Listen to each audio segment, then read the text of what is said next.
This smoked pulled ham recipe is so good, it might make you rethink your holiday meal. Today, we're taking a bone-in ham, smoking it low and slow until it's got that crusty bark, and shredding it for the ultimate bite.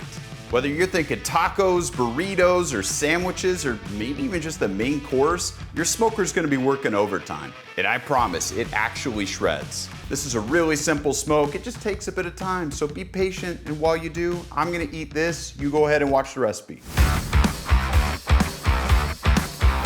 All right, so let's start with the rub. I'm just gonna use a deli container because hopefully everything will fit in here and I can just shake it together. So we'll start with 1 cup of brown sugar. I'm gonna carefully pour it in here, almost spilling nothing. We've got a 1/4 cup of paprika. This is smoked paprika. 2 tablespoons of granulated garlic.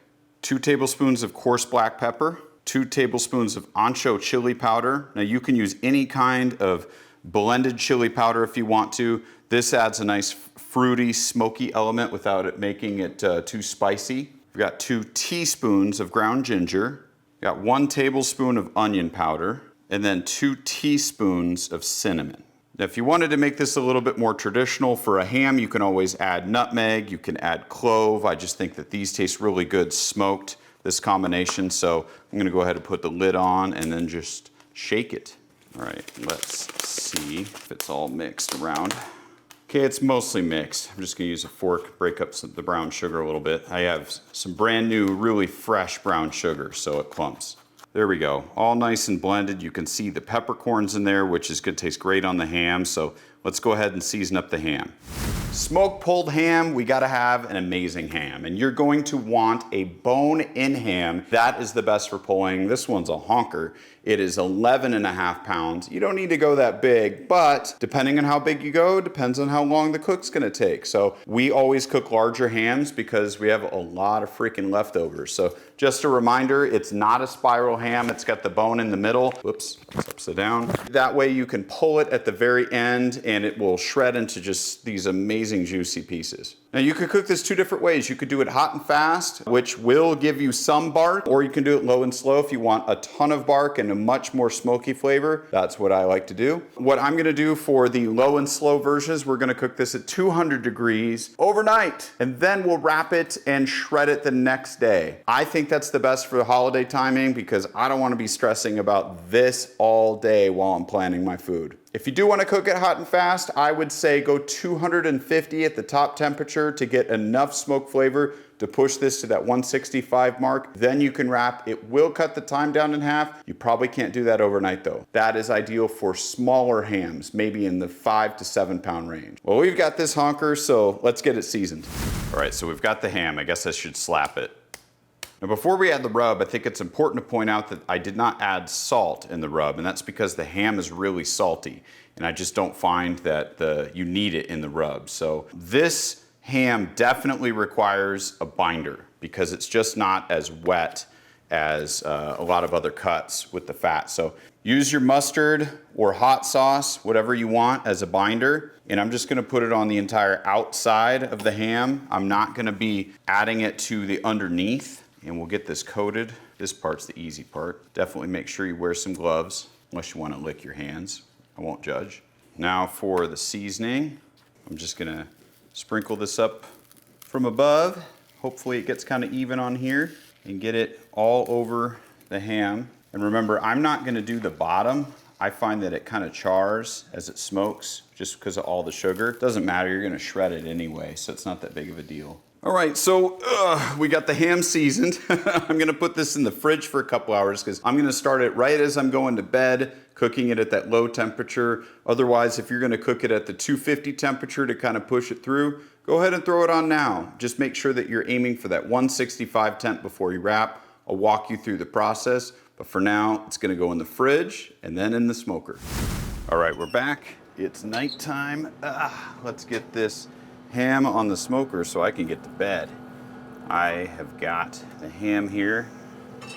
We're gonna place that right there for just a little bit. There we go. All right, nighty night. This is set to 190 degrees, so we'll see you in a bit. Rise and shine. Ooh, that's looking good. Let's do a temp check here. Okay, we're getting pretty close to wrapping actually, so that's kind of nice. I'll go ahead and get everything ready and we can wrap up this bad boy. If you're curious, this has been on the smoker for 10 hours now, again at 190 degrees. All I wanted to do was develop that bark and then wrap it. That way it's gonna be ready for lunchtime. All right, so we've got the ham, I pulled it off. It's in a foil pan and I'm gonna add a little bit of liquid. So I have a nice citrus beer. This is actually a Blue Moon. I'm gonna add probably about a half cup or so. I don't need the whole thing in here. Just swizzle that around on the bottom. That'll help braise it. And just like a pulled pork, we're gonna go ahead and wrap it too. Now you don't need to use beer. You can use apple juice, you can use pineapple juice. I wouldn't recommend like a cider vinegar, but any kind of like light sugar juice works really well. I just really like Blue Moon because it's got those like orange, like banana clove kind of flavors going on. I just think it reminds me a little bit of fall. Goes really well with ham. And I am gonna double wrap this because I just wanna make sure I cover all those seams and this really needs to braise. There we go, let's get it back in the smoker. All right, so for the second phase of smoking, I turned the temperature up to about 300 because at this point we just need it to braise. So it's gonna sit here for a couple hours. I'll come back and check. Target temperature should be about 200, maybe 205. We're just gonna check to see that it's tender in all the areas, just like a pork shoulder, so nighty-night. All right, it has been about 2.5 more hours, and I'm just gonna check it in a couple spots here. Ooh, went right through, which is great. This is absolutely tender, so I'm gonna go ahead and pull it off now. We're a little bit over about 205 or so. The probe is just sliding right through with like no resistance. So this is gonna be ready to pull. We'll let it rest for 30 minutes and then we'll be good to go. All right, pulled the ham inside. It's been resting for about 30, 40 minutes now, and it's time to shred this thing. Because if you have those like claws, the bear claws, you can use those. I personally like these gloves. These are some linen gloves. I'll link them in the description if you want to pick them up. I wear these and then I will put the rubber gloves on top of them. That way I can get in there and get my hands dirty. Besides, it's fun to get in there and play with your meat. I'm incredibly curious because I have actually not taken a peek and cheated. This is the real reveal after like 12 hours of cooking. Do we have a double smoked ham that could be pulled? Oh, and we do. Oh man, that looks so good. And you could see it's just got an epic bark still despite holding it in here and steaming and almost braising everything. So you can tell it's got a great jiggle. This is ready to be pulled. So shall we? We'll want to see if that bone pulls out because remember, this is a bone-in ham. So let's find it. That didn't take long. And wow, yep, there we go. There's your bone. It fell out like nothing. So you could tell, obviously, if you do this right, it just falls apart. We'll just go ahead and start pulling. I mean, this is what it's like. It's just like pulled pork, but it's ham, and it's freaking so delicious. I mean, can you imagine this on sandwiches or burritos? Oh my God. Trust me guys, the smell of this is just incredible. And you can see it just, no resistance here. This is just like the best stuff ever. The great bark, it's nice and dark from all that sugar that we put in there and the paprika and the other spices. We'll test it in just a minute. I'm gonna shred most of this here and then we'll do a little taste test. You can see there's a couple parts on here that has the fat cap, so you can choose whether to keep this or not. It's obviously pretty squishy, and there's not too much on here, so it's not that big of a deal. Pot of pulled ham, goodness. Oh, my family's gonna be so excited.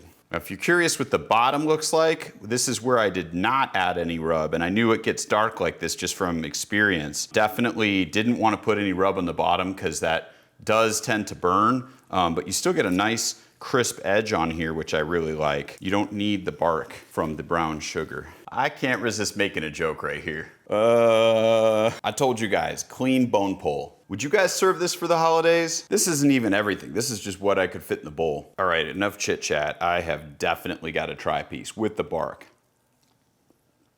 One more for science.